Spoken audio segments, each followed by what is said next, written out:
Hey guys, welcome back. This time I'm going to be doing another book review for you guys tonight, and this one is going to be on Lord of the Rings, The Return of the King, published in 1955, written by J.R.R. Tolkien, of course.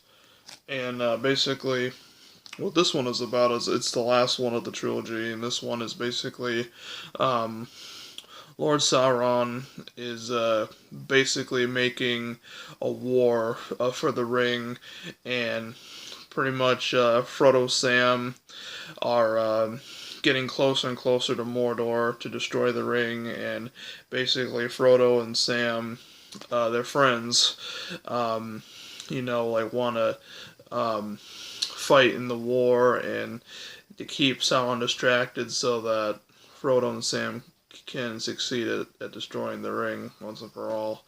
And that's pretty much the story.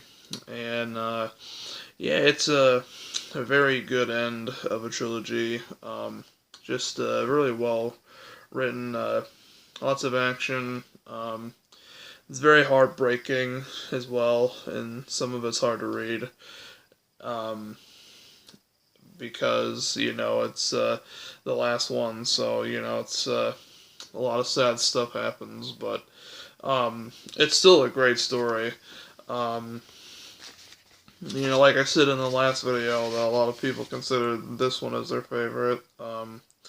But yeah, this one has like 19 chapters, and the let's see, what is it called? Um, the page count is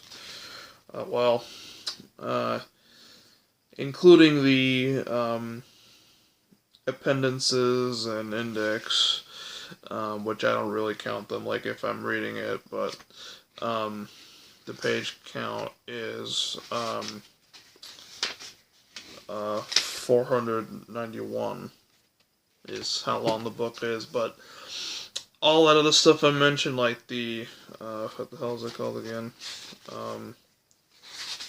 Yeah, the appendices and the index, you don't really have to read that. I mean, you can if you want to, but I personally never have really.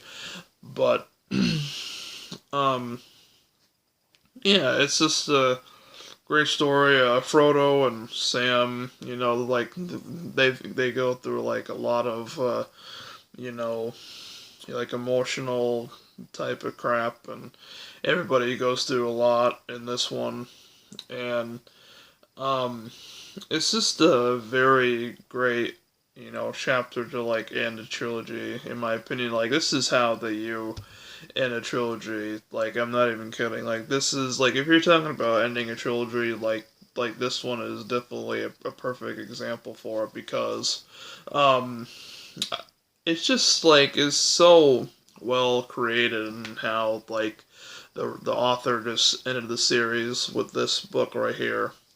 And Frodo and Sam, two of them are just very brave, and two of them are very courageous and have lots of potential. And the relationship with Sam and Frodo is just very awesome, and Gollum is just pure evil and stuff like that.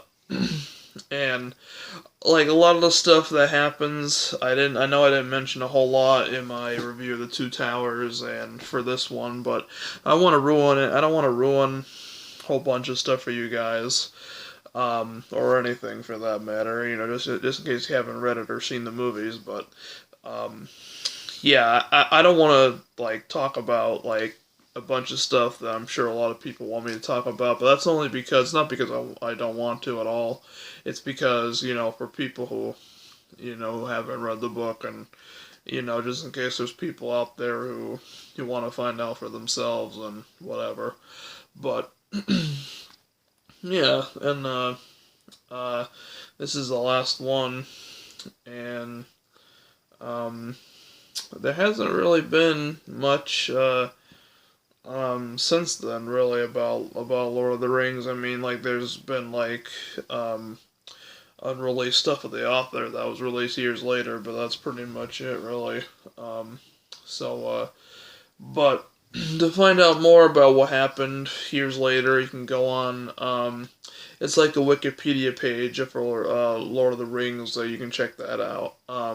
Can't remember what it's called, but like I'll put a link to it in the description. Like I'll look it up, and then before I upload it, I'll put it in the description below, and you can check it out. Really cool stuff on there, and it'll tell you histories about the characters, all that other cool stuff, and yeah, and you got Aragorn there on the cover. On the back cover, you got Arwen, Legolas, and Frodo there, and it's just really neat looking. So yeah, it's pretty much it. Thank you guys so much for watching, and I'll see you guys in the next video. Take care.